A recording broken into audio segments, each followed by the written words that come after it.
Yakuza world isn't same as GTA world, but can GTA protagonists survive there? Starting with Claude. Look, I get it. Claude's basically the definition of a professional. Dude's a silent killer, gets the job done, doesn't ask questions. In any other crime world, that might actually be an asset. But here's the thing about the Yakuza world that a lot of people don't realize. It's not just about being good at violence. It's about politics, respect, hierarchy, and most importantly, trust. The Yakuza operates on this whole complex system of honor and loyalty that goes way deeper than just, can you eliminate someone quietly?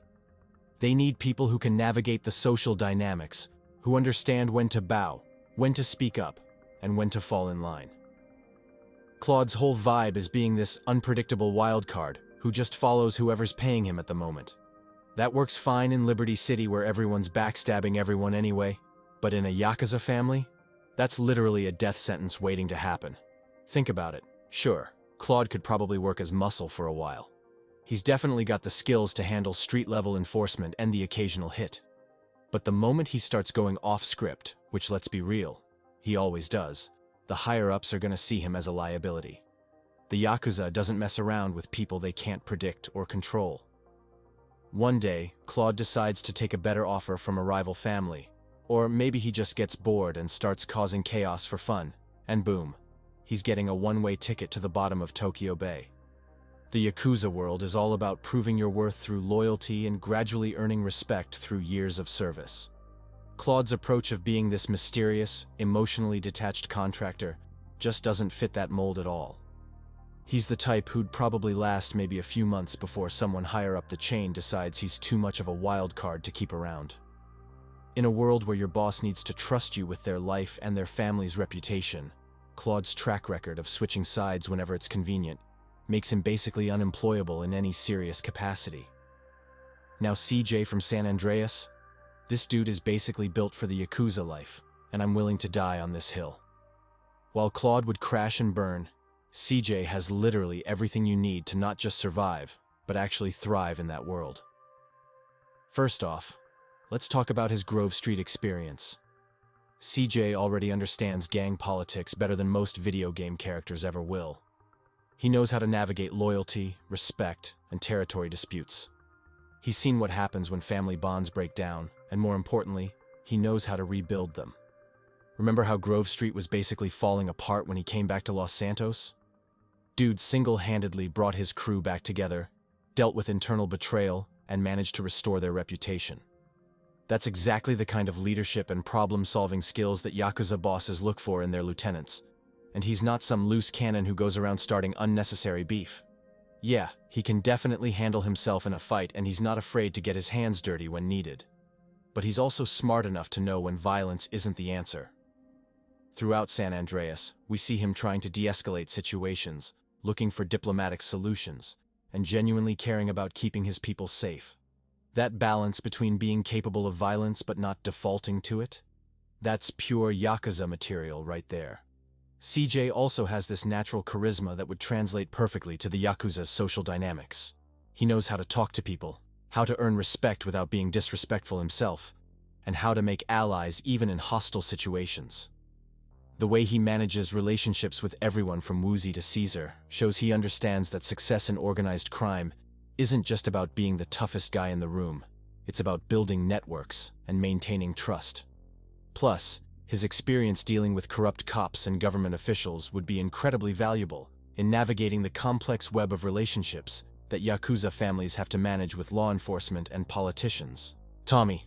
Okay, hear me out on this next one because I know some of you are probably going to come for me in the comments.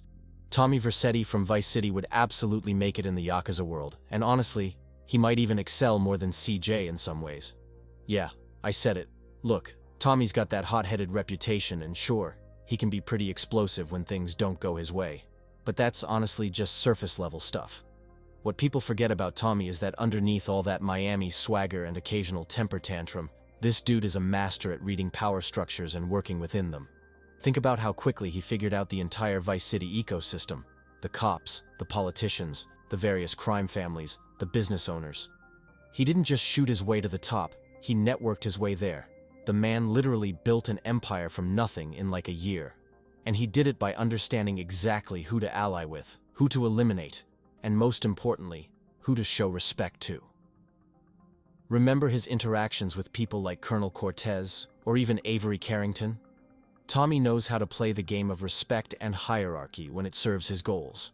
He's not just some mindless psycho running around causing chaos. He's calculating, strategic, and he understands that sometimes you need to bite your tongue and show deference to get what you want. What really sells me on Tommy thriving in Yakuza culture is his business acumen combined with his street smarts. The Yakuza isn't just about violence and intimidation anymore. They're heavily involved in legitimate businesses, real estate, entertainment, you name it. Tommy's experience running everything from nightclubs to taxi companies to film studios would make him incredibly valuable to a modern Yakuza family. Plus, his ability to launder money and manage multiple revenue streams while keeping law enforcement at bay, that's exactly the kind of skill set that would get him fast-tracked up the ranks. Sure, he might ruffle some feathers with his American directness and occasional outbursts, but his results would speak for themselves. In a world where respect is earned through competence and loyalty, Tommy's track record of turning investments into gold mines would make any Yakuza boss willing to overlook his personality quirks. Niko. And now we get to what might be the most obvious choice on this entire list. Niko Bellic is literally the perfect Yakuza material. And I'm not even exaggerating. Like, if you were designing a character specifically to fit into Yakuza culture, you'd probably end up with someone pretty close to Niko. Let's start with the most important trait, loyalty. This man came all the way to Liberty City chasing someone who betrayed his unit during the war. He spent the entire game being loyal to his cousin Roman despite Roman constantly getting him into terrible situations. When people earn Niko's respect and trust, he's ride or die for them, even when it costs him personally.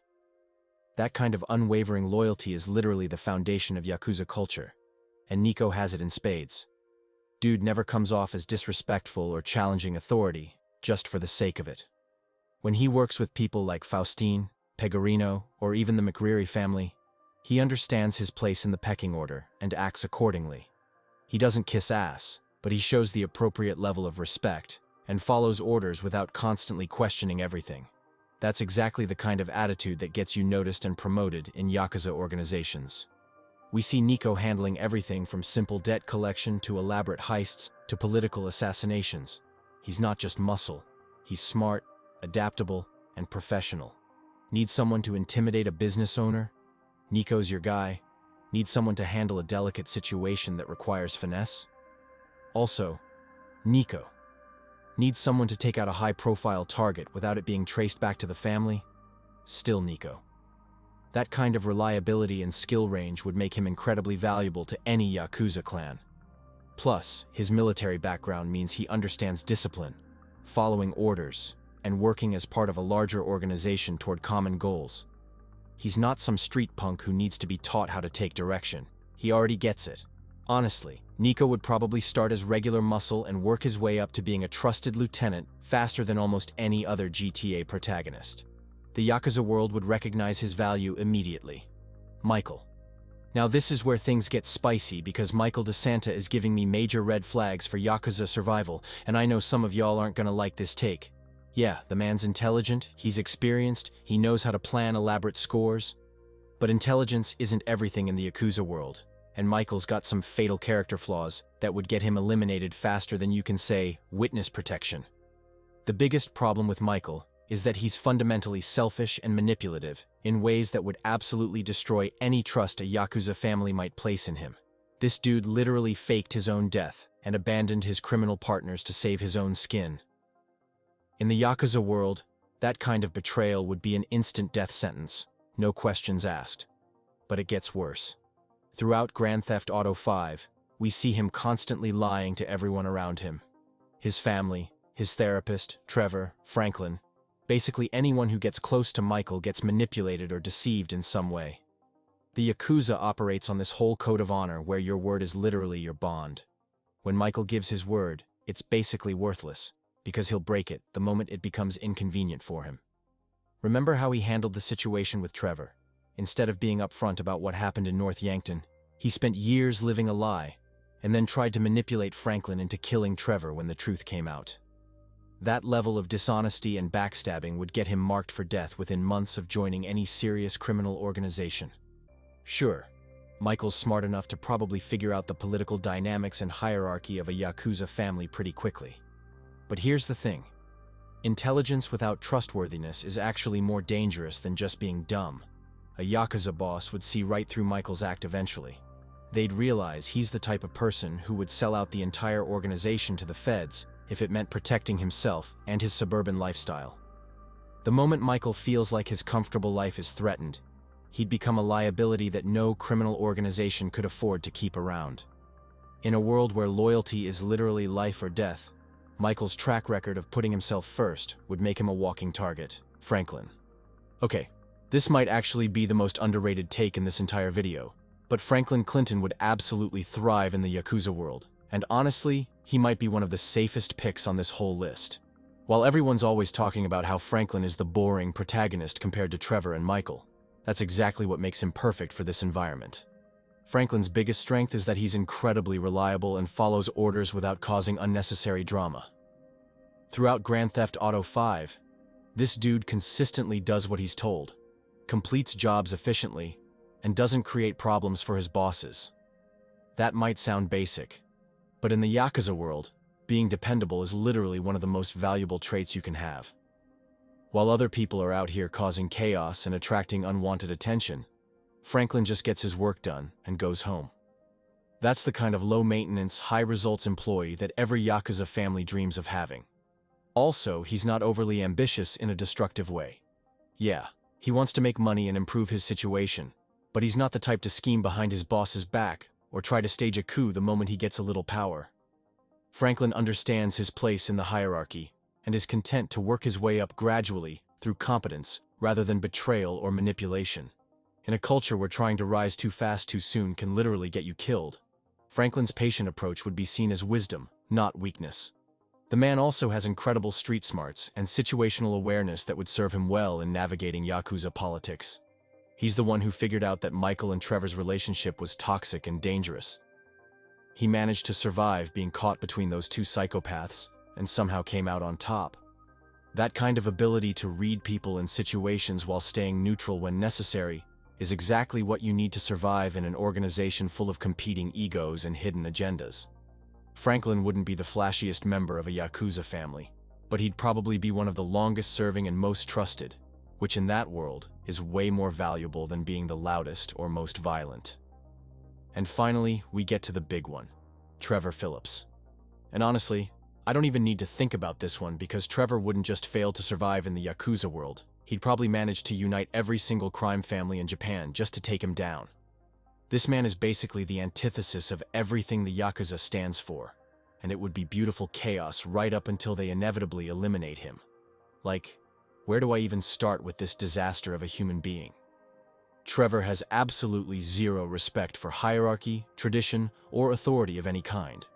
The Yakuza world is built on showing proper respect to your superiors, following protocol, and understanding your place in the organization. Trevor's idea of showing respect is not immediately starting a fight, which honestly isn't saying much.